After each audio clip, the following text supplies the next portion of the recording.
जय हिंद। आज हम स्टार्ट करने वाले मैट्रिक बोर्ड परीक्षा कक्षा 10 का प्रकाश के परिवर्तन तथा अपवर्तन। ये उसका मतलब अध्याय है जो एग्जाम के दृष्टिकोण से बहुत ही वीवीआई है। ठीक है, यहाँ से आपको जितना भी ऑब्जेक्टिव कराया जाएगा ये आपके बोर्ड एग्जाम में डायरेक्ट यहाँ से लड़ेगा। ठीक है, तो इसको आपको ध्यान पूर्वक देखना है और इसको याद करना है। ठीक है, तो प्रकाश के परिवर्तन तथा अपवर्तन आज का टॉपिक है, जिसमें से आपको मैं 20 मतलब वीवीआई ऑब्जेक्टिव आपको कराऊंगा। ठीक है, तो मैक्सिमम इसको आपको दिमाग में बैठा लेना है और इसको याद करते रहना है और रिवीजन भी इसको करते रहना है। तो ठीक है, तो अपने कॉपी में नोट भी कर सकते हैं। ठीक है, तो चलिए आज हम स्टार्ट करने वाले हैं। ठीक है, चलिए आगे बढ़ते हैं। क्वेश्चन नंबर 1 देखते हैं। ठीक है, प्रकाश, देखो क्वेश्चन नंबर 1 क्या कह रहा है। प्रकाश की किरण गमन करती है। ठीक है, प्रकाश की किरण गमन करती है। ऑप्शन ए हो जाएगा सीधी रेखा में, ऑप्शन बी हो जाएगा टेढ़ी रेखा में, ऑप्शन सी हो जाएगा किसी भी दिशा में, ऑप्शन डी हो जाएगा इनमें से कोई नहीं। तो प्रकाश की किरण कहाँ गमन करती है?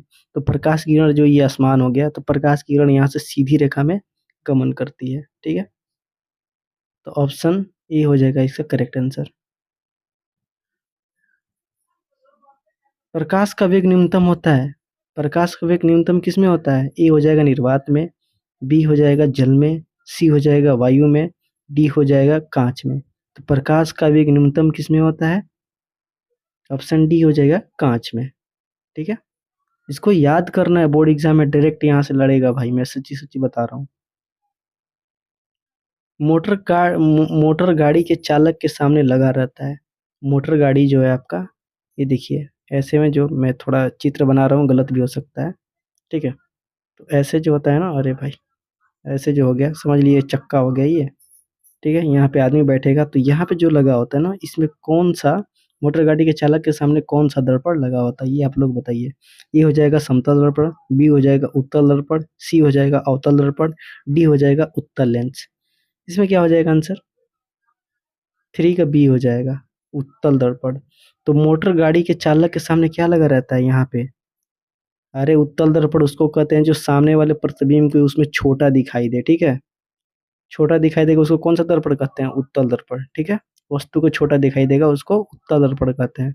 और एक यहाँ से एक और भी क्वेश्चन उठ सकता है कि मोटर गाड़ी के साइड मिरर के रूप में किसका उपयोग करते हैं?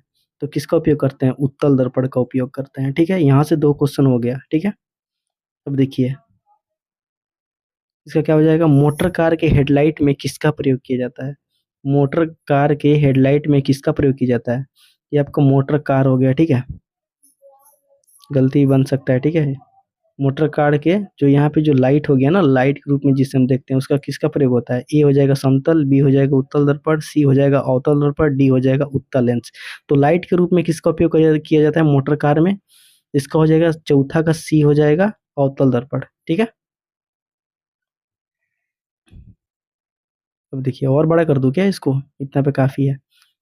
चलिए स्टार्ट करते हैं। समतल दर्पण द्वारा बना प्रतिबिंब कैसे होता है? इसका ए हो जाएगा वास्तविक, बी हो जाएगा काल्पनिक, सी हो जाएगा दोनों, इनमें से कोई नहीं। तो समतल दर्पण द्वारा बना प्रतिबिंब होता है, क्या हो जाएगा इसका? बी हो जाएगा काल्पनिक। ठीक है, समतल दर्पण द्वारा बना प्रतिबिंब कैसा होता है? काल्पनिक होता है। ठीक है, प्रतिबिंब मतलब इमेज होता है भाई। लेंस की क्षमता का SI मात्रक क्या होता है? तो लेंस की क्षमता का ए हो जाएगा डायोप्टर, बी हो जाएगा ल्यूमेन, सी हो जाएगा लक्स और डी हो जाएगा एंगस्ट्रम। तो लेंस की क्षमता का SI मात्रक डायोप्टर होता है। इसको एग्जाम में डायरेक्ट यहाँ से क्वेश्चन पूछेगा, इसको अपने दिमाग में बैठा लेना है। ठीक है, तो चलिए आगे स्टार्ट करते हैं। प्रकाश की किरणें का पथ दर्शाने वाले चित्र को क्या कहते हैं? प्रकाश की किरणों का पथ दर्शाने वाले चित्र को क्या कहते हैं? ए हो जाएगा किरण आरेख, बी हो जाएगा फोकस, सी हो जाएगा किरण पुंज, डी हो जाएगा इनमें से सभी। तो 7 नंबर क्वेश्चन का ए हो जाएगा किरण आरेख। ठीक है, इसको याद कर लेना है। ठीक है, आगे बढ़ते हैं। 2D क्षमता वाले लेंस का फोकसांतर होता है 20 सेंटीमीटर, बी हो जाएगा 30 सेंटीमीटर, डी सी हो जाएगा 40 सेंटीमीटर, डी हो जाएगा 50 सेंटीमीटर। तो 2D क्षमता वाले लेंस का फोकसांतर होता है 50 सेंटीमीटर। ठीक है, इसको याद रखना है। किसी उत्तल लेंस का फोकसांतर 50 सेमी है तो उसकी क्षमता होगी किस क्या हो जाएगा +5D, बी हो जाएगा -5D, सी हो जाएगा -2D, डी हो जाएगा +2D। उसका क्या हो जाएगा आंसर? +2D होता है।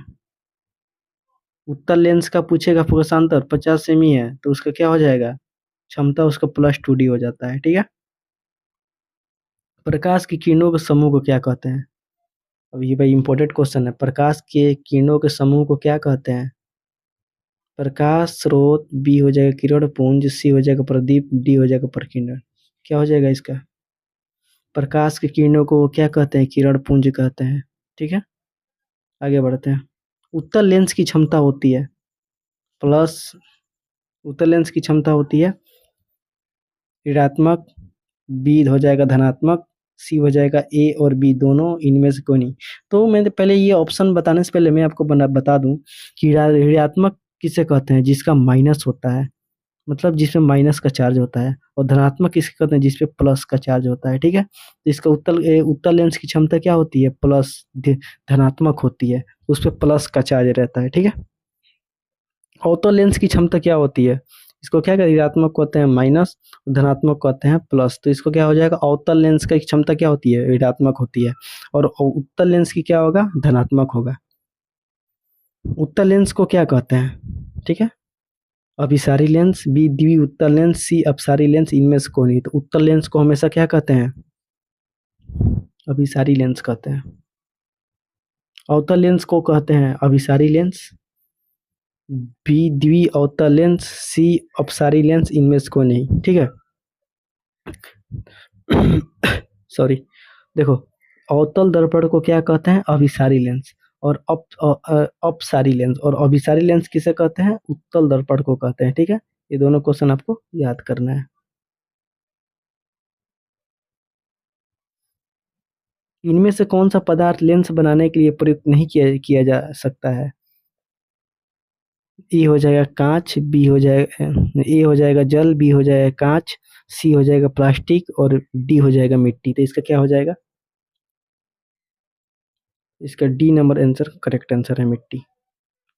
किस दर्पण से किस दर्पण से हमेशा वस्तु से छोटा प्रतिबिंब बनता है? 16 नंबर ऑप्शन क्या हो जाएगा? बी, उत्तल दर्पण। उत्तल उत्तल दर्पण।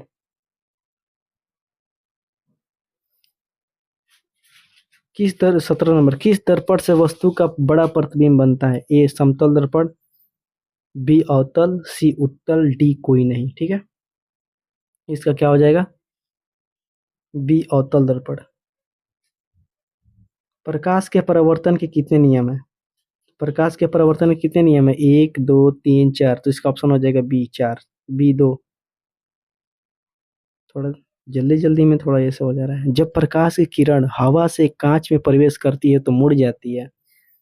ए हो जाएगा अभिलंब से दूर, बी हो जाएगा अभिलंब के निकट, सी हो जाएगा अभिलंब के समांतर, डी हो जाएगा इनमें से कोई नहीं। इसका क्या हो जाएगा? बी हो जाएगा अभिलंब के निकट। ठीक है। मैं आपको 1 2 3 सेकेंड का टाइम देता हूँ, फिर उसके बाद से मैं ऑप्शन लगाता हूँ। ठीक है।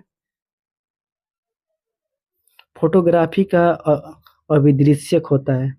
फोटोग्राफी जो कैमरा वैमरा आप नहीं चलाते हैं, जिससे आप लोग फोटो वोटो खींचते हैं, जो आप लोग जाते हैं बाजार में फोटो वोटो निकालता नहीं है खींच के, उसके मतलब उसमें उसके फोटो के आगे जो होता है लेंस, कौन सा लेंस होता है कैमरा के आगे? तो इसका ऑप्शन क्या हो जाएगा? ए हो जाएगा उत्तल लेंस, बी हो जाएगा अवतल लेंस, सी हो जाएगा उत्तल दर्पण, डी हो जाएगा अवतल दर्पण। इसका क्या हो जाएगा? उत्तल लेंस उसमें लगा होता है, तभी ना छोटा करके वो फोटो खींचता है, बड़ा प्रतिबिंब को छोटा करके फोटो खींचता है। तो आज के लिए इतना ही, मिलते हैं नेक्स्ट वीडियो में, तब तक के लिए बाय बाय, टेक केयर।